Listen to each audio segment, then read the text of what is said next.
C'est le premier jour de leur stage d'initiation aux conditions particulières de la Guyane. Et le premier contact avec le terrain est plutôt musclé. Perche en haut. Mais ce premier exercice n'est qu'une mise en jambe.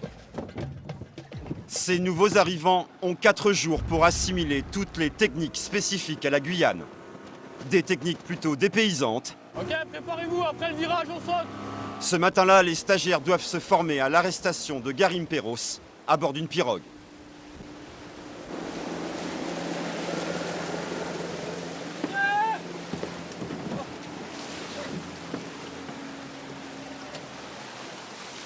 Faut être prêt, vous étiez pas prêt là. Quand je vous dis préparez-vous, vous êtes collés, prêts à sauter, d'accord?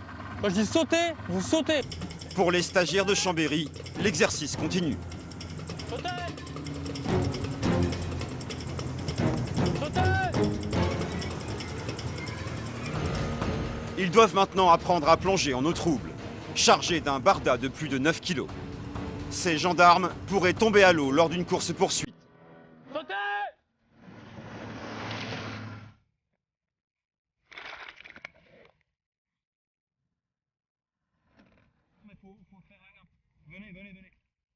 Première chose à faire, se regrouper en attendant les secours.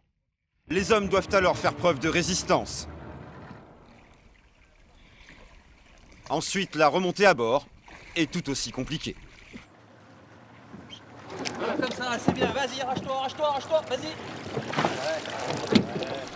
Allez, allez mieux. Allez mieux. Un exercice bien plus difficile qu'il n'en a l'air. Donc là, la difficulté, c'est le gilet. Il fait à peu près 9 kg. Et on a 2 grosses plaques par balle, une devant, une derrière. Et cette plaque, elle bloque la montée sur le bateau en fait. Là, il y a un rebord.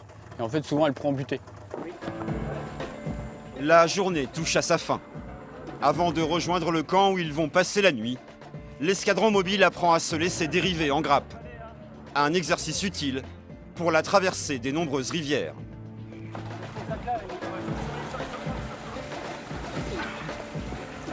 La Guyane, c'est la dernière terre d'aventure. Donc ça sort du quotidien du gendarme en métropole. Donc avec son climat, les dangers que peut représenter la forêt, c'est un milieu hostile. Donc c'est une petite montée d'adrénaline et c'est sympa. C'est dans cet environnement hostile que les hommes de l'escadron mobile de Chambéry vont passer la nuit à la Belle Étoile. Donc sous cette bâche, vous allez pouvoir dormir, vous allez pouvoir manger. C'est un peu comme votre maison, hein. Pour seul mobilier, un hamac avec moustiquaire. On ne dort jamais au sol en Guyane, jamais, jamais, jamais. Il y a une multitude d'insectes, surtout la nuit. Tout ce qui est fourmis rouges, après on se fait dévorer de partout et c'est infâme, quoi. C'est douloureux et on risque des infections par derrière parce qu'on a tendance à se gratter beaucoup jusqu'au sang et c'est très dangereux. Ici, un confort spartiate, mais après une rude journée, on y trouve toujours des avantages. Quand on voit le milieu où on est, ouais, ça donne envie. C'est toujours plus confortable que de dormir à droite à gauche sous la flotte ou comme ça. Au moins on est au sec. Ok les gars, maintenant vous dépêchez là, vous montez vos bivouacs. D'accord? Prenez la douche rapidement, je veux plus voir personne, vous dormez tous. Sous cette pluie équatoriale, les gendarmes installent leur campement et se préparent pour la nuit.